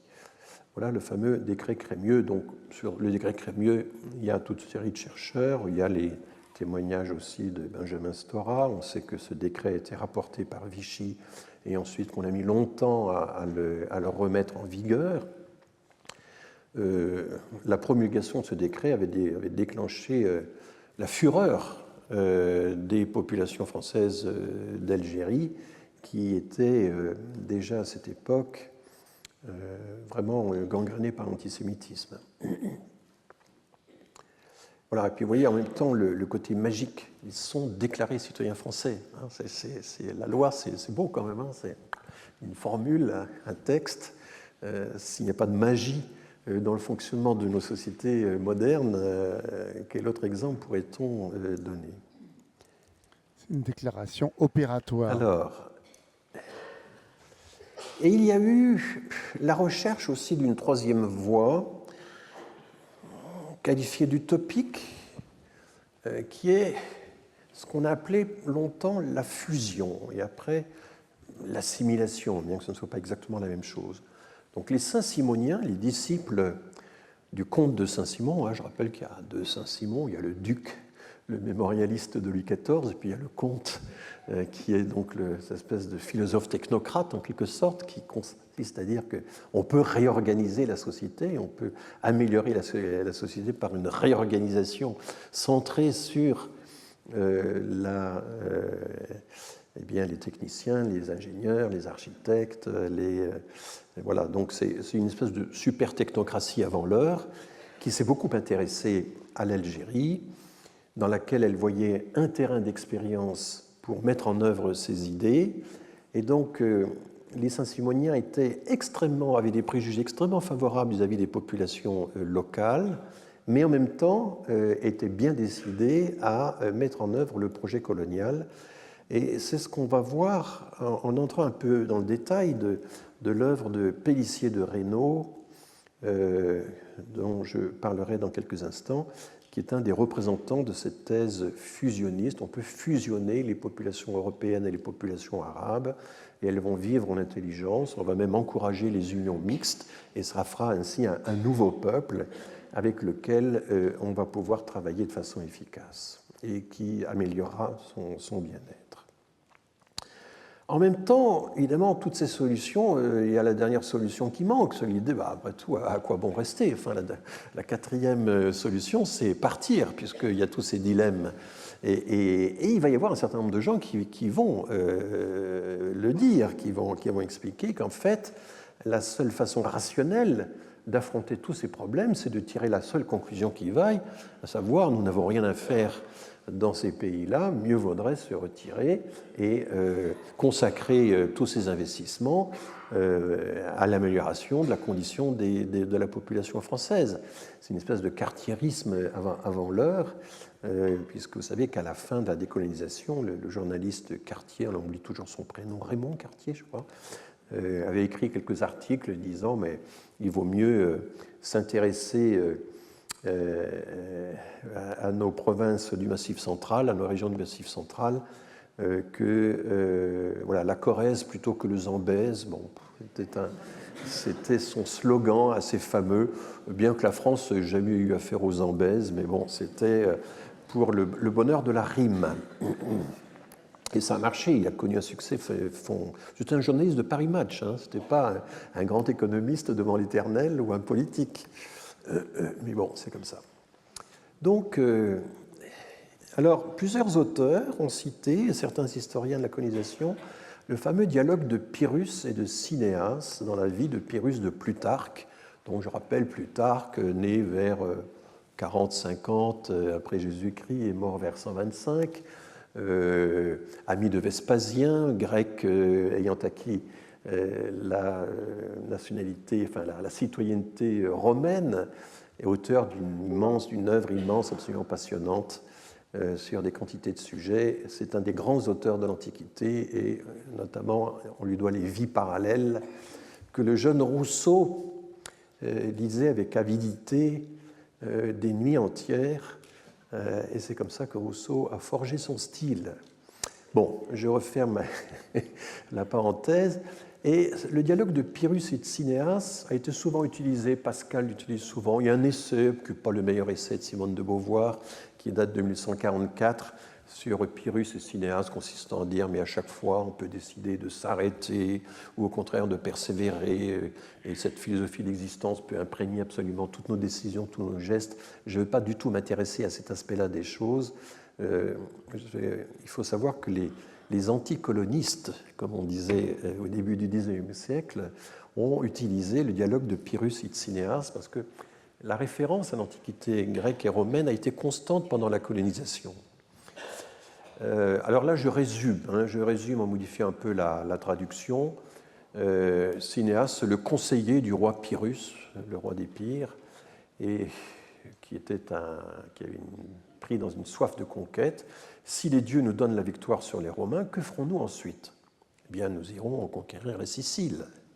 Et ensuite, nous prendrons la Libye et puis Carthage. Et à chaque fois, il donne des justifications pour expliquer l'intérêt de ces conquêtes. Et puis, eh bien, on va ensuite conquérir la Macédoine et puis toute la Grèce. En réalité, on voit bien que ce récit de Pyrrhus, c'est le programme que les Romains vont accomplir progressivement. Et puis, après avoir conquis toute l'Italie, toute la Grèce, qu'est-ce qu'on peut encore faire? Eh bien là, mon cher, nous jouirons de la vie tout à notre aise, buvant et banquetant tout le jour, donc l'idéal de la vie heureuse chez les Grecs.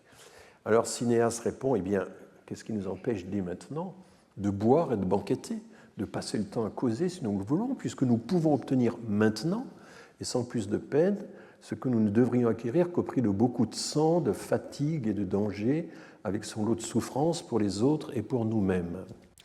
C'est fou ça, c'est exactement l'histoire de Pierre Rabhi là, avec son pêcheur et son américain, le pêcheur qui tranquillement, je sais pas, peut-être en Sicile ou en Algérie ou à Marseille, sur le bord de son quai, puis qui pêche tranquillement, puis qui rentre.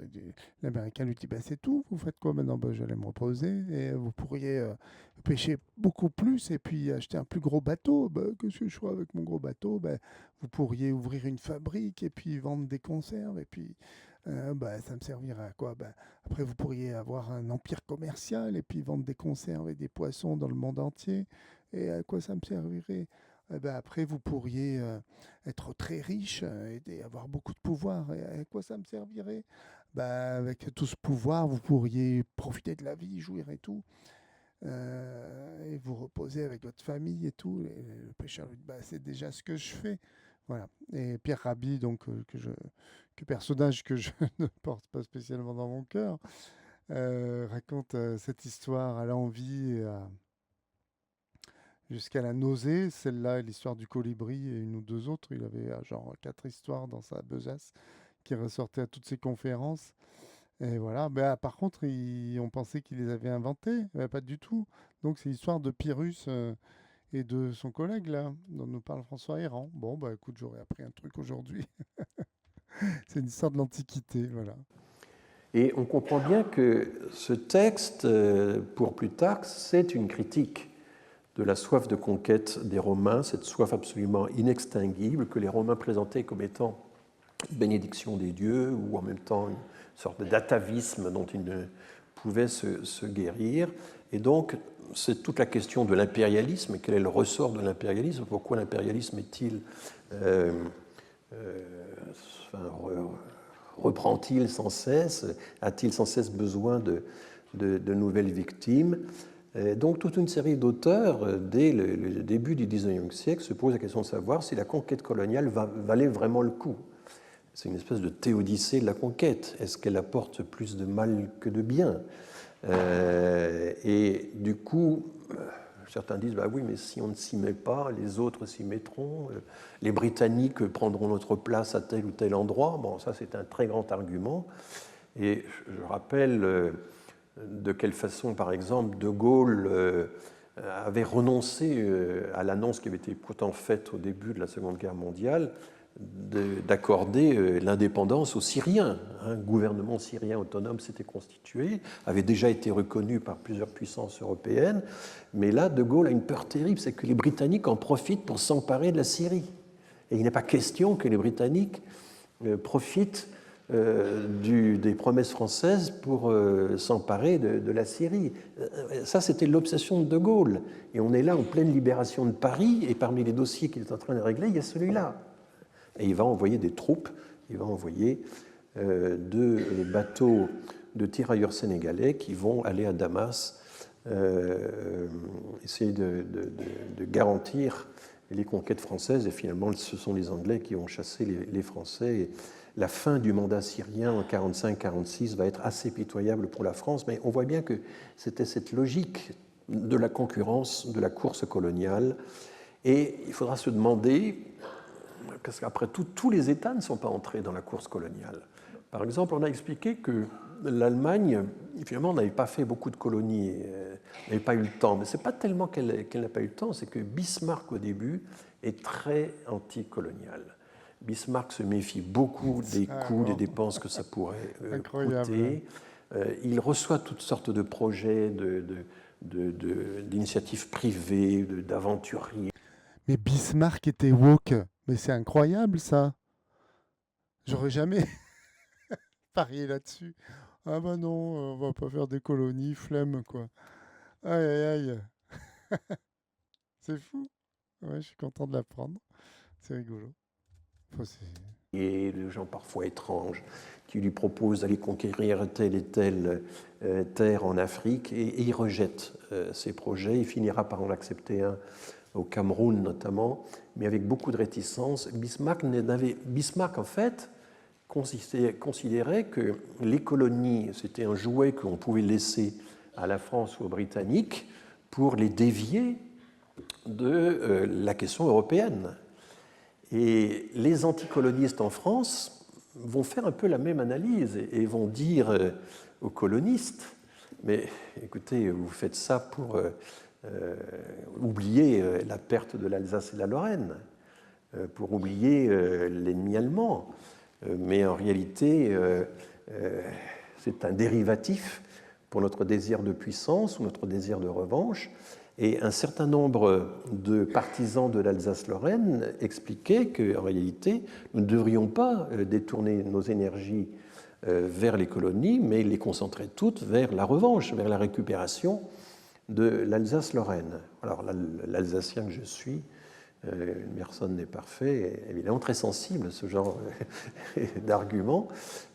Bon, c'est il y a des interactions. Tout à l'heure, j'ai évoqué le fait qu'Henri Laurence montrait tous les liens parfois méconnus qu'il y avait entre les intérêts français au Machrek, au Levant, et les intérêts français au Maghreb.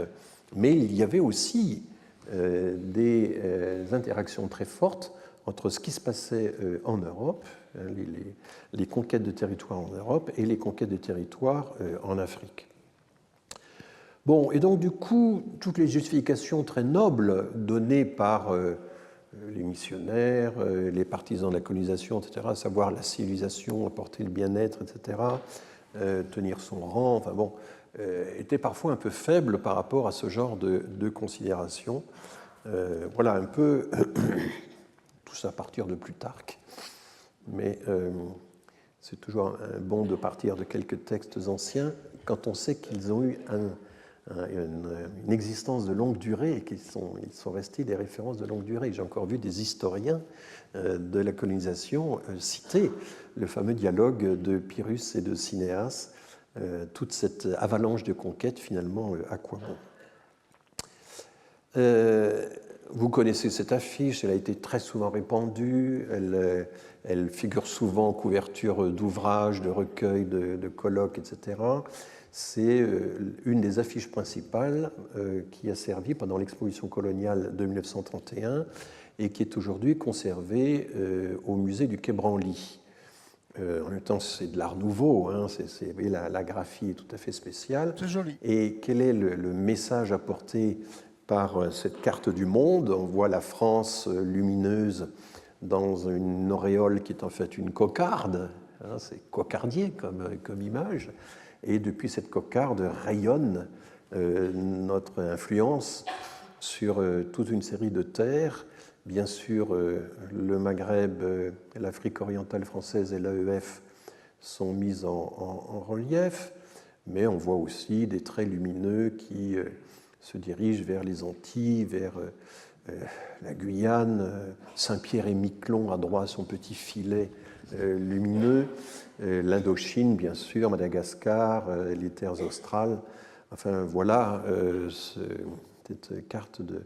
Et ce qui est intéressant, c'est le message, c'est seulement, finalement, c'est avec 76 900 hommes que la France assure la paix et les bienfaits de sa civilisation à ses 60 millions d'indigènes. La commande qui avait été faite à Miraet, Bernard Miraet, qui était un grand affichiste, était d'inclure la légende dans le tableau, et il l'a fait. Et ce ratio, hein, on peut le calculer, c'est un homme pour 780 indigènes, sans inclure les populations de colons dans les colonies de peuplement. C'est un taux d'encadrement extrêmement faible. Il était bien plus faible, par exemple, en Indochine. On n'a pas organisé de peuplement en Indochine. Marguerite Duras faisait partie d'une population très, très, très rare. Et donc, forcément, la colonisation a assuré la paix et les bienfaits, elle a pacifié les populations en question. Ça ne pouvait se faire qu'en misant sur des intermédiaires qui étaient évidemment des locaux, qui pouvaient être certaines tribus, certains groupes, voilà. Et le rôle de ces intermédiaires a été considérable dans la colonisation. Là aussi, nous y reviendrons. Je vais déjà présenter le décret Crémieux. Alors, la question numérique donc, va se poser de plus en plus. On va, à partir des années 1870-1880, on va perdre toute illusion sur le fait que les populations musulmanes du Maghreb pourraient décliner, en quelque sorte céder la place aux populations européennes. Cette illusion va rapidement disparaître et on va découvrir que en Algérie, il y a 5,9 millions de Nord-Africains en 1931, mais il passe déjà à 9 millions en 1954. C'est quasiment une augmentation de moitié.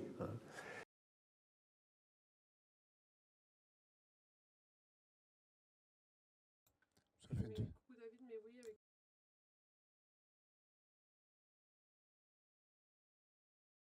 Voilà. Bon, ben, je vais couper le. Ça fait 2h15 que je stream, donc je vais couper pour aujourd'hui. Et de toute façon, on est pile au milieu de cette conférence super intéressante. Donc, ben, on la continuera une autre fois, peut-être demain, peut-être jeudi. Voilà. Puis en attendant, je vous souhaite à tous une très bonne soirée. Salut!